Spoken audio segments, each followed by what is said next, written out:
Continuamos con el programa. Ya está con nosotros Jeremías Gamboa, de quien hablamos en el bloque anterior a propósito de su última novela, El principio del mundo. ¡Wow! Asusta. Jeremías, bienvenido. ¿Qué tal, Pedro? ¿Cómo estás? Qué gusto estar acá. Bueno, ya confesé que no he leído tu novela, pero que sí he leído las críticas, entrevistas que te han hecho. ¿De qué va, en síntesis, El principio del mundo? Bueno, es una larga meditación,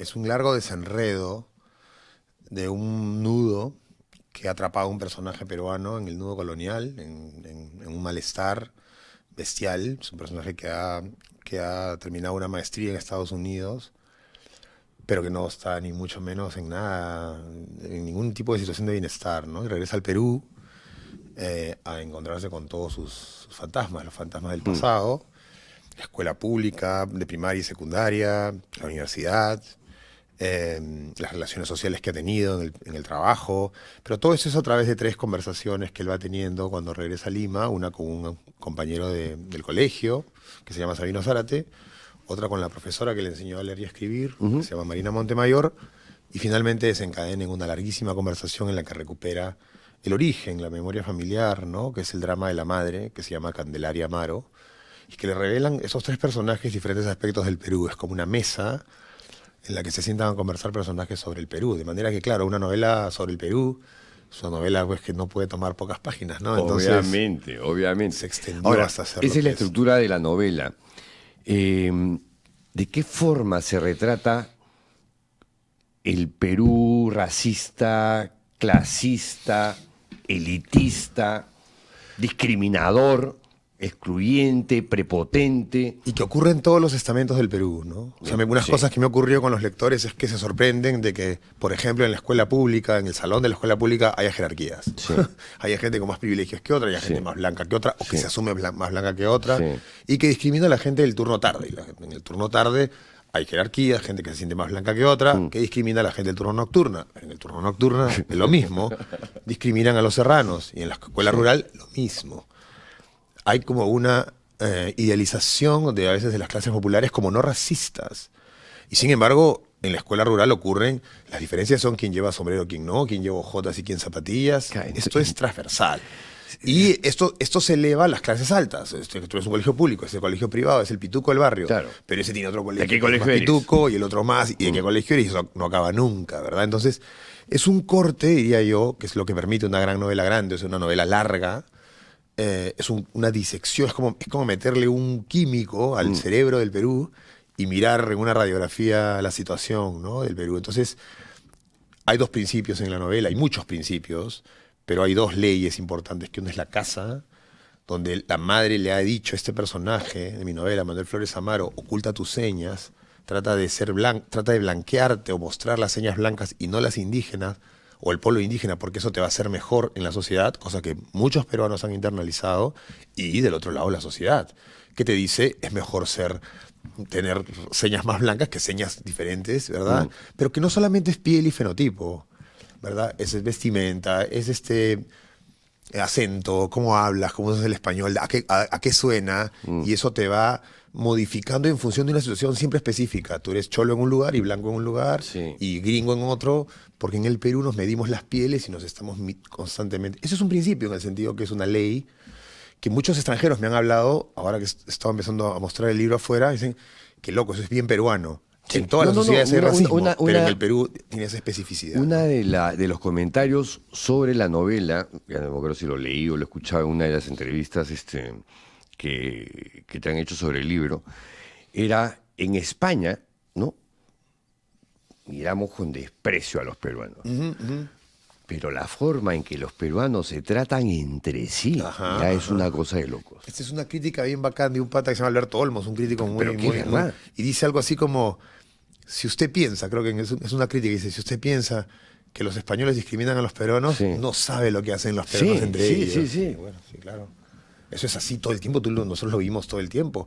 En todos los lugares, o en muchos, no sabes con quién te has metido, no sabes con quién estás hablando. Eso significa que tú eres un poquito menos que yo. lo que hace esto es que nos impide justamente tener una conversación de iguales. Lo que nos impide, el mismo autor que habló del nudo colonial, que es Gonzalo Portocarrero, es el que habla que tenemos la dificultad de decir nosotros. Solo somos nosotros cuando Cuevida mete un gol y estamos a punto de ir a Nueva Zelanda, fútbol, sí, ahí somos ya, iguales. sí, Ahí sí, todos sí. somos hinchas, o cuando comemos un Fútbol lomo y saltado. comida, fútbol y comida, ya. Pero, Exactamente. por ejemplo, el limeño de clase media, media alta, que es incapaz de considerar como un igual a alguien que no es de su burbuja, digamos, ¿no? O sea, mueren 50 personas. Por ejemplo. Mueren 50 personas, una masacre. Así es. Valen menos, pues. Valen Tienen menos porque valor. no murieron en Lima. Así es. Y eso, yo hace poco he dado una entrevista a la BBC que ha tenido un montón de rebote porque dije un par de cosas. Quizás debí matizar más, pero ¿qué es eso? Que los peruanos no se ven a sí mismos con claridad, porque se verían como unos otros. Eso aflora cada 5 años en las elecciones, sobre todo en la segunda vuelta, en donde un candidato suele representar a un grupo y el otro grupo, y no se pueden entender como pares, ¿no? Ese es un principio del Perú, eso lo aprendemos en la escuela. No, de hecho, cuando tú estás en el sur, en Cusco, en Puno, y hay gente que defiende a Pedro Castillo, la izquierda, el comunismo, y claro, yo trato de ponerme en los zapatos de estas personas y sí entiendo que de alguna manera sienten que con Castillo hubo una especie de conspiración limeña para sacarlo, ¿no? Puede sonar un poco loco, una teoría de la conspiración, pero algo de eso hay, porque siempre se les discrimina, se les excluye, y cuando llegan, claro, Pedro Castillo intentó un golpe de Estado, fue corrupto, está bien preso, creo yo, o sea, pero esa sensación de que cada vez que estos sectores asoman la cabeza y se las guillotinan de alguna forma a sus representantes, se genera más división en el país. Es una percepción personal, ¿no? Bueno, yo tengo la misma impresión, ¿no? Y obviamente esa demanda de un grupo es capitalizada por gente como Castillo, que es improvisado, Sí, claro. que no está preparada y que perpetúa un estereotipo sobre que nos divide más, ¿verdad? Y que hace las cosas mucho más complicadas, ¿no? Ahora, aquí viene la pregunta, ¿no? ¿Alguna vez dejaremos de ser racistas en el Perú? ¿Alguna vez dejaremos de ser clasistas, de ver al otro como inferior, como que no es de mi clase, en consecuencia, cholo de mierda, hasta aquí nomás contigo, ¿no? Porque es así.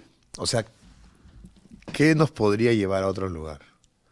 Solo la educación. Sí. Ahora, sí. lo otro es que todo el Perú se psicoanalice, es carísimo, no hay forma, ¿verdad? No se puede. No, es verdad, pero es verdad. Yo siempre digo, Sí. este es un país enfermo. Así es. Debería estar en un En el diván. diván, en un diván, totalmente. Bueno, yo he escrito este libro porque en parte tengo 20 años de terapia psicoanalítica, precisamente, y siento que me he desenredado y mi personaje se va a desenredar dolorosamente, porque lo que tiene que hacer un peruano es, en la conciencia más interna, más profunda, asumir que tiene una versión de alguna zona de él. Eso se ha visto en películas, Dioses de Josué Méndez, en mucha literatura peruana. Le ocurre a Zabalita, en Conversación en la Catedral. Zabalita es un blanco hasta que va a San Marcos. Claro. Regresa nuevamente, después de estar en Cahuide, a la casa de Miraflores y dice, me siento un poco más cholito, te veo distinto, porque se choleó. O sea, tenemos ese asunto metido. Entonces, claro, hay dos opciones, diría yo, ¿no? La salud mental, dificilísimo, y lo otro es la educación. Pero ahí está el otro tema de la novela también, ¿no? La educación es en este momento, diría yo sinceramente que es la única área que tiene un consenso en los sectores políticos, si se puede llamar sectores políticos a lo que hay en el Congreso y tal. Yo creo que no. Estos grupos, digamos, Sí. ahí, solo en una cosa, bueno, en varias cosas coinciden, básicamente leyes ¿no? procriminales y tal, pero en otro que coinciden es, no queremos reforma educativa, no queremos mejora de los profesores a nivel de capacitación, no queremos mejorar la educación pública, para que se mantenga un statu quo que beneficia a los que reciben una educación mejor que la que reciben Entonces, si tú no educas, mira, Pedro, todas las segundas vueltas, la conversación es la misma. ¿Cómo podemos llevar a estos dos patas o estas dos personas a la segunda vuelta? Y siempre terminan en, es que el pueblo no sabe elegir. ¿Y por qué no sabe elegir? Porque el pueblo no se ha educado, ¿verdad? Y por lo tanto pueden comerse los cuentos que tú quieras, en los parte políticos es que tú cierto quieras. y en parte no, porque digamos, si hemos llegado a esa pésima elección es porque nos falta una reforma política integral. Ah, O sea, sin duda. para comenzar. Ahora ya no hay de que elegir. Ahora Por eso, ahora pues, ya no va. Ahora sí, sí. como consecuencia de esa falta de reforma política, Sin duda. terminamos optando por el cáncer y el SIDA. Esa es la opción. O sea, ¿cuál es el mal peor o el mal menor? Perdón, pero igual al final siempre estamos con dos. Bueno, el mal menor suele ser que después de votar es el mal peor. Tal cual, tal cual. Por eso tal tu cual, lapsus. tal cual, tal cual. Sí. Jeremías Gamboa, además de ser uno de los escritores, de los mejores escritores de su generación, o acaso el mejor, como dije yo, está casado con Mariana Altaos. Para mí, una de las mejores dramaturgas del país. Y en una de sus obras, es que siempre me olvido el nombre, esta es la, Dime de, cuál. la de la educación. Tiene que está dos. basada en el libro de La vida en otros Daniela planetas. Rodal, La vida en otros planetas. Que tienen que reponerla porque de verdad que es una obra. Yo me acuerdo que la fui a ver, me encontré ahí con Sandro Venturo, que en paz descanse. Salimos, o sea, removidos por dentro porque la realidad de la educación rural en el Perú es terrible, es dramática, y hacen un ejercicio bien bacán sobre las diferentes reformas educativas a lo largo de los años, a lo largo de los diferentes regímenes políticos que hemos tenido desde los militares hasta ahora. Y claro, y cuando tú agarras y ves que hay cierta continuidad, cuando el ministro de Educación es Jaime Saavedra, al cual luego el fujimorismo le cortó la cabeza porque tenía simplemente sangre en el ojo, ese momento, tú dices, es un momento esperanzador cuando estás viendo la obra y dices, y plac, le cortan Pero la mira qué cabeza. interesante, ¿ah? La crisis empieza con Saavedra.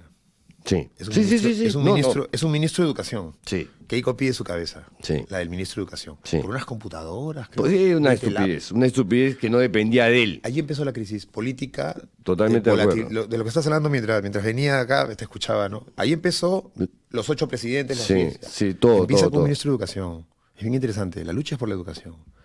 Y luego, en la última gran crisis, digamos, más que crisis, la gran cisma que ha empezado ya entre peruanos, a partir de la segunda vuelta que pone a Castillo y Keiko denuncia un fraude, es un profesor rural. O sea, lo que te está diciendo es que en el ministro de Educación, Saavedra, y en el profesor rural, que la gente ha puesto ahí, ganó por algunos votos, pero ganó. Así que vamos a hacer. Sí, sí, sí. Lo que hay, Pedro, es no que hubo fraude, me parece a mí ganó. me parece a mí que en el inconsciente, en lo profundo del peruano, así como anuida una persona con una raza, con un racismo complicado o difícil, vamos a decir, anida un verdadero interés en la educación, como botín o como esperanza. Ese es el tema. Ese es el tema. Porque me parece que Saavedra representaba una esperanza, Sí, claro. sin duda, pero también es un botín. Porque yo estaba hace poco en una universidad de Lima Norte y he escuchado historias sobre otra universidad que no da, diría yo, un servicio educativo realmente adecuado, y sin embargo hay gente que manda con mucho esfuerzo desde el interior del país a sus hijos a vivir en un espacio para ir a esta universidad, un esfuerzo de toda una familia, es decir, la familia cree en la educación, por eso votó por Castillo. Saben que la educación es el camino para un desplazamiento, para un estado de bienestar, y bueno, quizás no lo sepan, pero también para una ciudadanía. Para esto que tú planteas, ¿cómo vamos a cambiar? Bueno, el consenso de una zona serranista y de una zona fujimorista es que no queremos esto, ¿verdad? En eso coinciden todos. Pero es bien interesante cómo la educación está debajo de toda esta crisis política, ¿eh? No, y la educación es clave y fundamental para salir También. de esta Absolutamente. situación de... Es decir, que el Incluso Perú es muy complejo. Incluso, porque- incluso económicamente, ¿sabes? O sea, para la gente que está de acuerdo con el mercado, yo por ejemplo, ¿no? Que estoy a favor, o sea, está muy bien, ¿no? Es mejor tener gente educada. O sea, Obvio, o sea, obvio. todos los milagros asiáticos implicaron una reforma educativa bestial. O sea, en estos países el profesor tiene un estatus absoluto. Los O sea, países escandinavos, cabrón. por ejemplo. Ahora viene López Aliaga que con laptops nos vamos a convertir en fineses o en finlandeses, o sea, en nórdicos, ¿no? Pero claro, es la educación efectivamente la que lleva a estos países a ser lo que son. así es, así es, así es. Pero, claro, Entonces, mira, es bien interesante porque Saavedra en su momento era el puente yo diría que el gesto de mayor madurez en representación política en el país en muchos años. De un ministerio, de una presidencia a otra, sí. hay un De Humala a PPK, Un o sea, ministro, hay un un ministro que ministro. se mantiene, porque Sí, le da sí. continuidad Así es. a una reforma. O sea, lo que ha pasado en el Perú es que debería ser, creo yo, que el ministro de Educación tenga un cargo del nivel del PAT del BCR, de Julio Velarde. Sí, claro. O sea, tendría que ser Tal inamovible. cual, tal cual. Y no entrar en esos asuntos políticos. Porque la educación tiene que ser una instancia técnica. Sí. Porque es central en el país. Bueno, todas estas cosas también son parte de los temas que toca mi libro, ¿no? Justamente, o sea, porque yo venía de una educación pública bestial, ¿no? Una experiencia atroz realmente, ¿no? Y por eso también es que, claro, me parece que el centro del problema en el Perú, uno de los centros es la educación, como para Vargas Llosa en Conversación en la Catedral fue la corrupción y la dictadura y el poder y la concentración de poder, yo diría que aquí es la educación, ¿no? Me parece que es un tema al que vamos a terminar siempre. En cada crisis, siempre el tema final es el tema de la educación. Ahora, te saco de la cosa literaria y la cosa educativa. ¿Cómo ves la cosa política? ¿Es política? O sea, empezaría por ahí, ¿no? No, o sea, yo es me verdad, pregunto es verdad, si no cuando lo es, tú no lo es, es una preguntas guerra de a un mafias. cuando tú preguntas a un ¿Qué político... mafia va a ganar? Mira, yo estoy hablando justo en el Hey con algunos periodistas políticos, analistas políticos, y me decían como, no sé qué estoy haciendo, o sea, tengo que entrevistar a un delincuente. Entonces, cual. te lo tengo que presentar, tú dices ahora, Jeremías Gamboa, autor de tal, ¿no? Tú dices, señor acá, prontuariado por, acusado de... Sí. Entonces, ya no hay política, yo No hay, diría. no hay. Es más, me atrevo a decirte que ya no hay izquierdas, derechas tampoco, No, en ningún no sentido. lo hay. Es una guerra de sordos. Hay gente de derecha, o sea, en las redes, que piensa como izquierda y no se han enterado y atacan al otro. O sea, es la guerra del fin del mundo. Es la guerra del fin del mundo. No, ya, ¿no? comentaba hace un rato que ayer conocí a Ronald Atencio, que es uno de los precandidatos de la izquierda, que genera cierta curiosidad y podría capitalizar, digamos, el enojo del sur y pasar a una segunda vuelta, ¿no? Pero cuando le preguntaba sobre cuestiones sobre libertades individuales, yo no veía ninguna diferencia entre lo que planteaba él y López Aliaga. Claro. O sea, estamos yendo a un retroceso hacia la Edad Media, que tú dices, oye, ¿qué nos pasa? Sí, pues, se está partiendo el país o ya se partió. Están buscando gobernantes para medio país. O sea, la gente se plantea. Porque yo te escuché y decía, ¿dónde va a aparecer el candidato que pueda agarrar todo este clamor del Sí, sur y tal sí. y meterlo en la mesa de discusión? Sí. ¿Sabes? O sea, no decir la mitad de la mesa que ya está. No, la estamos hablando un poquito de qué escenarios podrían venirse. Ahora, yo me imagino que si gana un radical de izquierda, van a gritar fraude, van a inventarse cualquier cosa, esto es el regreso del comunismo, esto es una dictadura, y que intervengan los militares. Sí, pues, bueno, pues, eso digo que es complicado. Volvemos a repetir la historia y a patear la misma piedra y así nos la vamos a pasar que toda la vida, toda nuestra historia. Sí, no sé qué decirte porque... No, es que sí. yo tampoco sé qué... tampoco te pido que me digas nada. Claro. Porque yo mismo, ¿no? O sea, digo, es que es un país súper complicado, con Pero una además, geografía complicada, los con una interés- diversidad de los- Y cultura. además los intereses son tan diversos que los propios espectros no se han podido poner de acuerdo en consensuar una visión. Entonces tienes la derecha, tiene no sé cuántos candidatos. Entonces se fragmentó. 4 o 5. Va a tener más. O sea, Sí, no, obvio. pero 4 o obvio. 5 fuertes, ya son Sí, 4. sí. Ya, eso ya te fragmentó hacia una segunda vuelta. Y viene en fin, es todo un tema. Pero también me preocupa que esos 4 o 5, que además lideran las encuestas, claro, si fuesen inteligentes, digamos, sumarían una sola candidatura y, digamos, y ya tendrían Eso, más claro. opción, pero como son brutos, digamos, o sea, déjalo ser, ¿no? Déjalo ser. Este, pero sí es inquietante saber que, o ser consciente de que hay gente pensante, porque esos son los candidatos del empresariado, son los candidatos de los sectores que han pasado por los buenos colegios, por las buenas universidades, que han viajado, ¿no? Que tienen un mundo más rico, en teoría, pero a la hora de elegir, prefieren a esta gente casi digo de mierda, pero digamos que realmente no merecen la pena, que representan literalmente la caverna, son los candidatos de Altamira.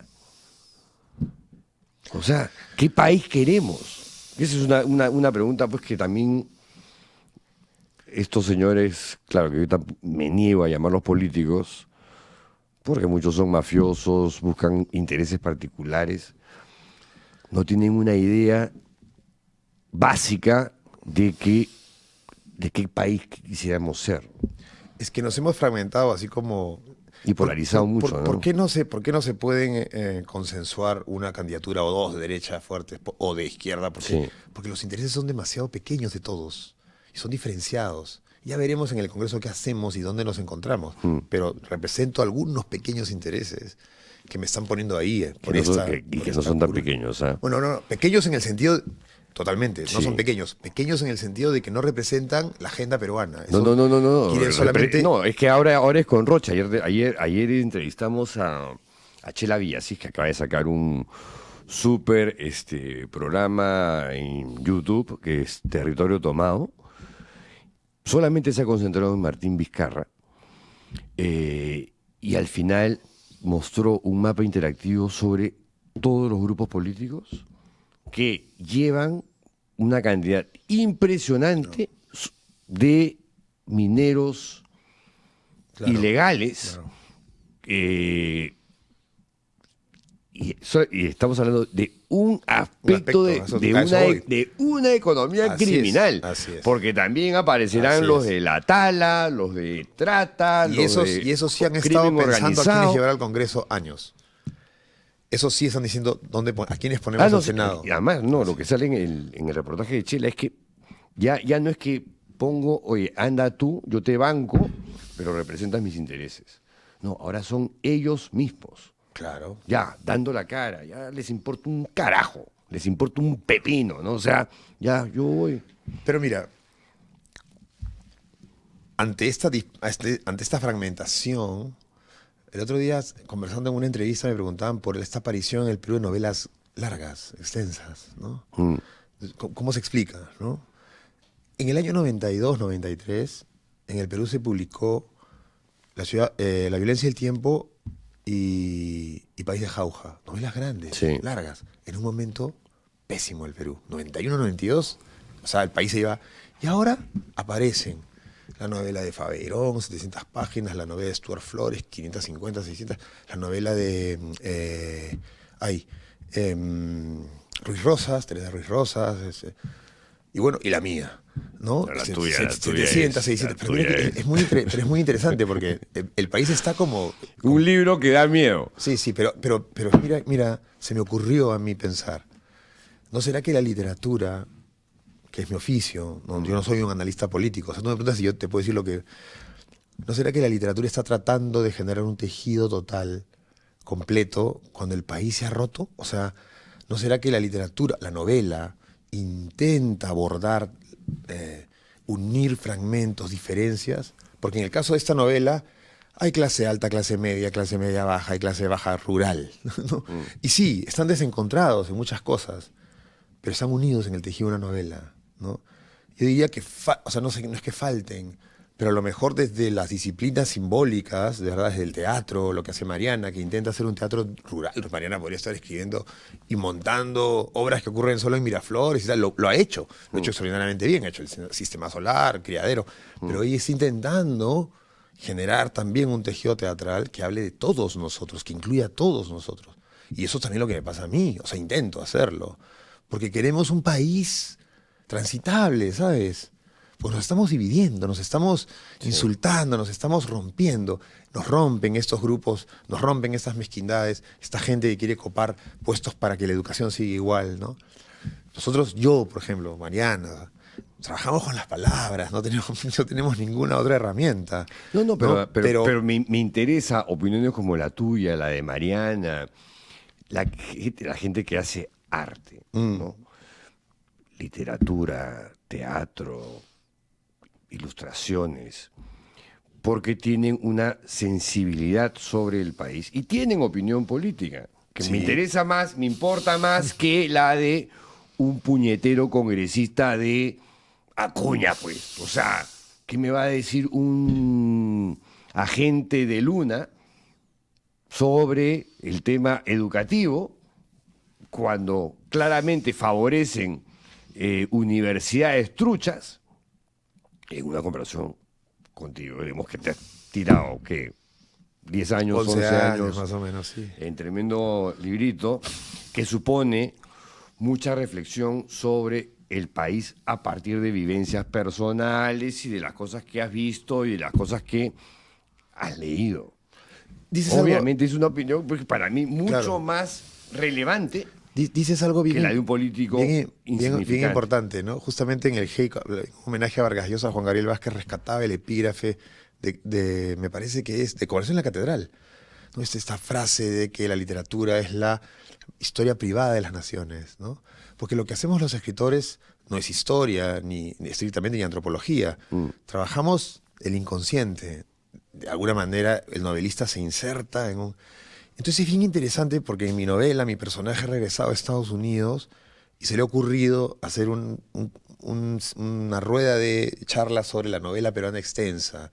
Y hay una línea que yo descubro y que me parece que es importante porque en la novela, curiosamente, a diferencia de la política, a diferencia de la política y la sociedad incluso, la novela está madurando, madura. En la novela... Y me atrevo a decir, por ejemplo, en mi trabajo, yo he trabajado apoyado en otras novelas peruanas. En las novelas peruanas sí hay cambio de gobierno, democracia, sí. reglas, decencia, trabajo, estructura, porque todos los que se han metido en ese trabajo no pueden engañar. O sea, entonces, claro, esto empieza con El mundo es ancho y ajeno, un retrato del Perú que pone el énfasis en el asunto de la tierra, todas las sangres, en el asunto también de la tierra, la raza, Conversación en la Catedral, dictadura, poder, la violencia del tiempo de Miguel Gutiérrez, cómo enfrentar la depredación, la mancha histórica, mete la raza también, País de Jauja, la posibilidad de un peruano en algún lugar, una carta de intención. Yo lo he dicho, yo he tratado de entrar al Perú de Vargas Llosa, de Gutiérrez, que es una M, durísimo, áspero, donde todos nos odiamos, lo que ocurre en Conversación en la Catedral, en La Ciudad de los Perros, sin perder de vista a Edgardo Rivera. ¿Hay un peruano? ¿Se puede? ¿Hay un principio? ¿Se puede imaginar a un peruano que se desenrede, que diga, yo soy urbano y soy andino porque mi familia es andina? Yo me pongo la cara del ayacuchano, pero no soy solo ayacuchano, me pasa a mí. Yo me llamo ayacuchano, pero también soy limeño. Soy sanluisino porque es mi barrio, pero yo en Miraflores también soy miraflorino. No, eres sanluisino, no, eres miraflorino, no. ¿Qué pasa si eres todo? ¿Qué pasa si le haces caso a Arguedas y dices... ¿Por qué no vivir todas las patrias como un monstruo feliz, como un demonio feliz, ¿no? Entonces, la novela es el lugar, Pedro, donde uno puede vivir todas las patrias, donde uno puede estar en todas las clases sociales. Y yo he encontrado, mientras trabajaba al principio del mundo, mira, nada de esto ha salido porque me has metido a la política y se me está saliendo una... Dale. Yo cuando he trabajado me he dado cuenta de la enorme estructura que hay en la novela peruana. O sea, te digo Bryce, te digo Bailey, te digo Carmen, no paro, empiezo a soltar nombres y son escritores extraordinarios, Ribeiro, en fin. Y yo lo que he hecho es, mientras escribía, tributaba. Esto es Loaiza, esto es Tais, esto es Ribeiro, esto es... Porque a diferencia del país, eso también lo ha dicho Javier Cercas, lo dice Alonso Cueto, ¿no? Que cometió la locura de viajar al Perú desde Austin en el año 85-86, porque en las sociedades corrompidas, rotas, malolientes, putrefactas, los escritores encontramos un material para generar catedrales hechas de materiales sucios, porque la novela contemporánea es eso, desde Joyce, es construir catedrales con materiales purulentos, ¿no? Entonces yo te diría que más bien, porque te veo en la amargura, aparte porque estás trabajando con materiales difíciles, ¿cómo entrevisto a este político? Pero yo vengo de un lugar bien particular, que es estar en mi habitación, con mis libros, años escribiendo una novela y relacionándome con grandes peruanos, con grandes autores peruanos, como Gutiérrez, como Rivera Martínez, que han escrito en condiciones durísimas. Gutiérrez escribió su obra maestra en los años 80, Pedro. O sea, le asesinan al hijastro en el frontón, le asesinan a la pareja en el 91, creo que es en la matanza de un penal, creo que Proyecto 1, mientras él escribe su novela. Rivera Martínez está escribiendo País de Jauja y apagones y se compra un motorcito para que su máquina funcione y escribe. Entonces, si tú, te lo digo porque te quiero dar un mensaje no de esperanza, porque los escritores no podemos cambiar el Perú. Pero la literatura peruana debe ser el ambiente de Hey Festival que traigo. Sobre eso te iba a preguntar. Pero la literatura peruana sí está creciendo con fortaleza, ¿no? Esa es mi impresión.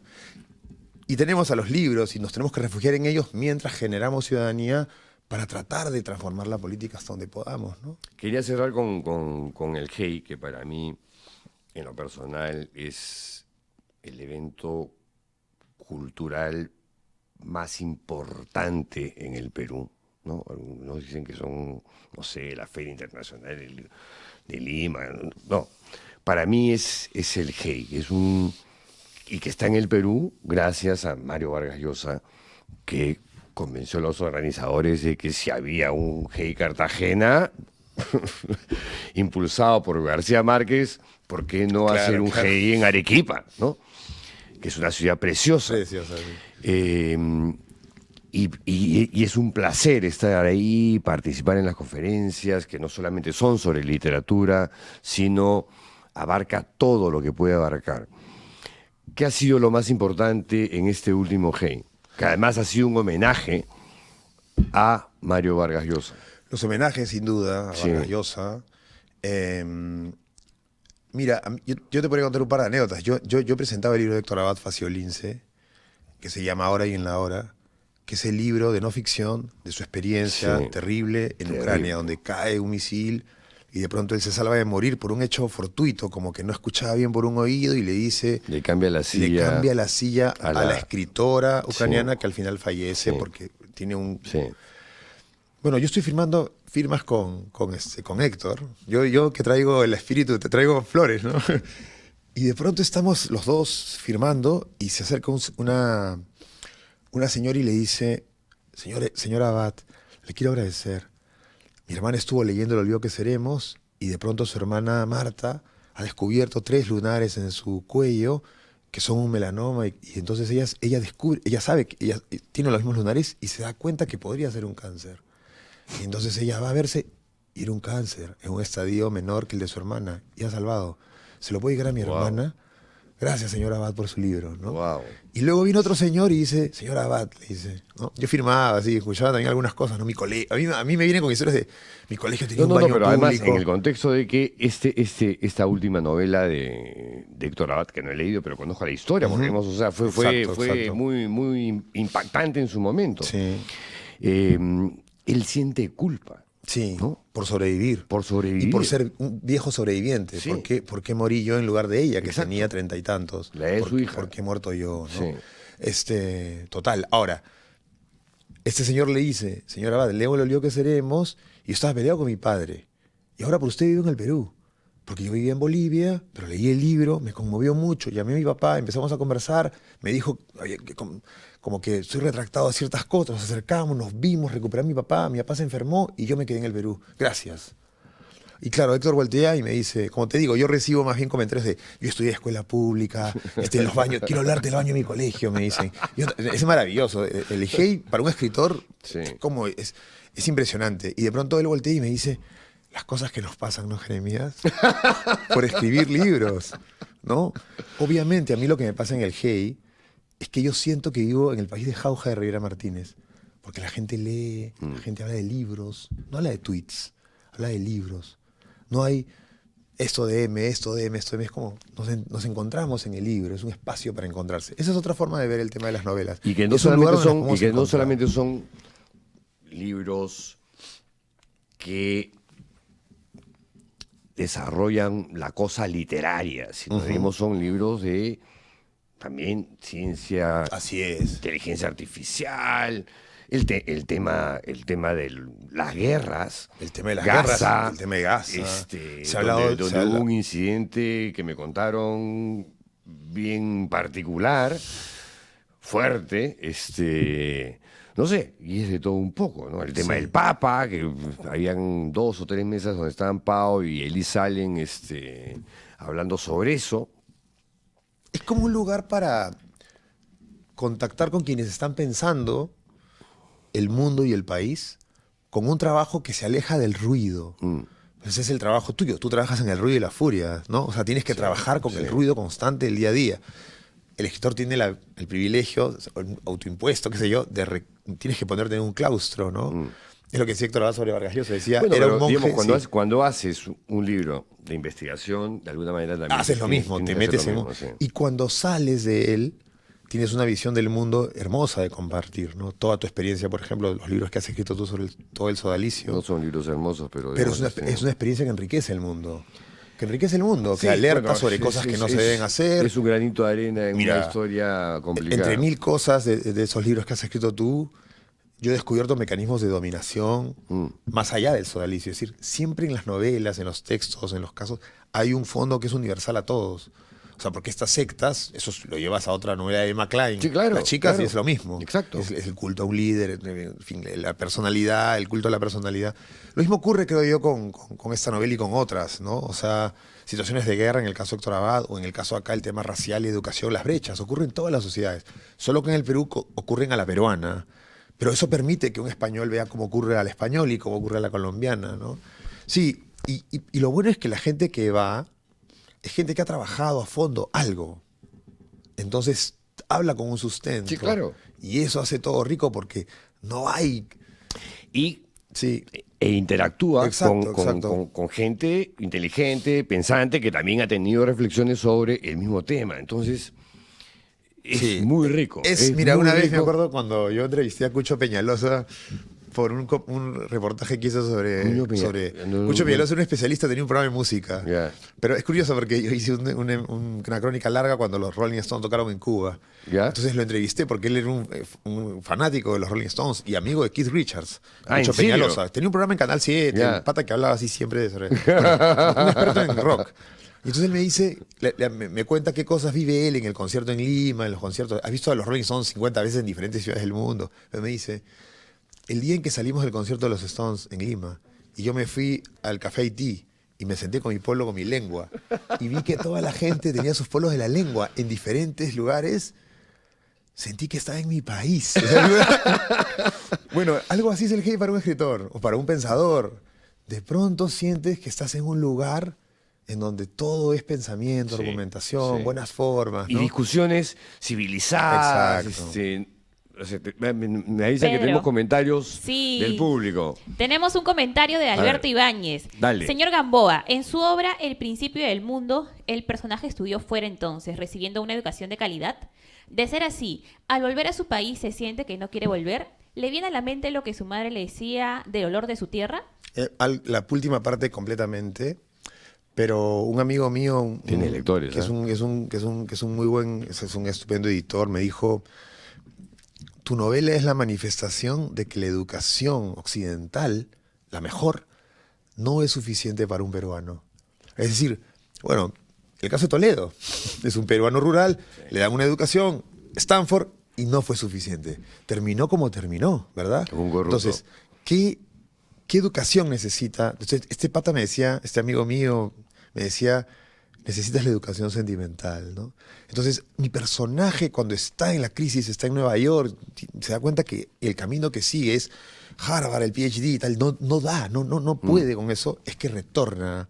Al principio retorna a su pesar, porque Estados Unidos tampoco es un país muy bacán, sobre todo ahora, pero ya se notaba Menos en esa menos época, ahora. menos ahora. Y va a ocurrir el racismo allí. Si mi personaje se hubiera quedado en Estados Unidos, ahorita estaría con problemas, porque no podría decir ciertas cosas, en el campus le estarían cerrando fondos. Es un infierno Estados Unidos. Perú también es un infierno. Y él regresa al Perú entre medio de dos nadas, creyendo que todo lo que encontrar es monstruoso, pero encuentra luces en el camino, ¿no? Entonces, al principio él no quiere regresar porque siente que hay un olor ahí que lo lastra, pero se da cuenta que ese olor es suyo y es constitutivo, ¿no? Más comentarios. Valeria. Pedro, tenemos un superchat de Verónica Hurtado. Para mejorar la educación hay que sacar a los políticos delincuentes del Congreso. Eso iba a preguntar. Si Mariana Hurtado piensa en volver a poner en teatro la vida en otros planetas, tenemos que recurrir al arte y lectura para cambiar la mentalidad. Ese es el último comentario ya, Pedro, porque te recuerdo que con mucha pena tenemos que cerrar. Ya. Bueno, entonces voy a darte una primicia para cerrar. Lo dejo a Jeremías. Te doy una primicia para cerrar. 2 primicias te voy a dar. A ver. La vida en otros planetas va a tener funciones. ¿Cuándo? No lo sé. Ya. Pero soy 2025. soy su pareja, pero no le llevo la 20. agenda de prensa. No le llevo la agenda. A veces se la llevo, ¿ah? A veces se la llevo. Pero 2025. 2026. 2026. Mariana tiene el Ya. sistema solar. Sí. El nuevo sistema solar. sí, es un sí. clásico ya de Es un diciembre. clásico. La vida en otros planetas. Tengo Tiene varios tengo entendido. clásicos, o sea, Y otra yo cosa soy más. fan. Está trabajando en la adaptación de la primera parte de mi novela, que se llama Las Aulas Celestes. Mi novela está dividida en 2 tomos, Las Aulas Celestes, o 2 partes, y El Principio del Mundo. Vanessa está trabajando con El Principio del Mundo, que va a montar en el 2026, el próximo año, en la Alianza Francesa, en el mes de, creo que es octubre, no lo sé, pero ya aparecerá, y veremos qué país tenemos en ese momento. Pero es interesante porque es el primer trabajo. Yo me asomo a veces por su laptop y veo los nombres de mis personajes, Sabino, y no me atrevo a mirar. Ella tiene toda la libertad para hacer lo que quiera con mi novela, pero creo que ese va a ser un momento muy, muy significativo, porque finalmente Mariana va a montar una obra que nació en mi cabeza, pero que va a terminar en la suya. Qué bacán, ¿eh? Y eso es algo muy emocionante, Qué bonito, por ejemplo, qué en bonito, el próximo año. qué bonito. Sí, va a Te ser muy, muy felicito, bonito. Sí. Jeremías. Sí. No, y además, una obra de Mariana del Taus es calidad Es calidad garantizada total. y es un golpe Sí, al y plexo, mira, es una patada de Van Damme en el Y te plexo. puedo decir que, acá está. Si te puedo decir que Ahí está. ella, que es Veronice Centeno, Sí. está dentro de los que van a actuar en Ah, la maña. obra. Sí. Qué Ella fue la gaviota en la obra de Tras ruge el lago que Mariana montó en la plaza el año, ya no me acuerdo, el año pasado me parece. Ella fue quien hizo de Nina, ¿no? Veronice Centeno Eso no lo es vi. una actriz de ascendencia ayacuchana. Sus abuelos son ayacuchanos. Sus padres nacieron en Lima, pero es como si yo fuese, ¿no? Un papá de... Y ella es una actriz extraordinaria que va a estar también en Las Aulas Celestes, porque mis 2 personajes de colegio público se enamoran de la misma chica. Entonces, probablemente sea ella u otra actriz, Kira Quispe, hay otras que ya están ahí, pero va a ser muy interesante si es que Veroní hace papel de mi mamá o el papel de la madre del personaje. Veroní se parecía mucho a mi mamá. Va a ser muy electrizante verla ya interpretando Qué bacán, el papel. qué bacán. Sí, son cosas lindas de vivir como un artista, pues. Porque si te das cuenta, ya con esto termino. Vengo con espíritu de hey, ¿te das cuenta? Vengo romántico, como. Pero es bien interesante, mira. Es otra cosa más para compensar que llego tarde hoy día. Juan Gabriel Vázquez me pregunta por qué los diálogos. Y me doy cuenta que tanto en El Principio del Mundo como en Animales Luminosos, las novelas son dialogadas. Hay acción dramática, son escénicas. Y me doy cuenta que esas novelas ocurren en el tiempo que estoy con Mariana. Voy con Mariana 12 años. ¿no? Y Mariana está escribiendo cada vez más sobre ayacuchanos, colegio público, los otros. ¿Te das cuenta? Ha habido como, a eso me refería, ha habido como una interinfluencia Una sinergia. que va a tener su... Sí, claro. Espero que no nos peleemos por la obra, pero yo le he dicho, haz lo que tú quieras, pero es bien bonito eso de cómo nos hemos ido acercando con nuestras obras, ¿no? Que parecían tan distintas en un momento, pero que son tan complementarias. Jeremías, muchísimas gracias por A tu ti, presencia a ti, aquí gracias por- en el canal. De verdad que la he disfrutado mucho. Y nada, éxito con la novela y prometo que la voy a leer. Porque Ya. después de haber leído las críticas, visto las entrevistas y escucharte ahora, ya me provocó.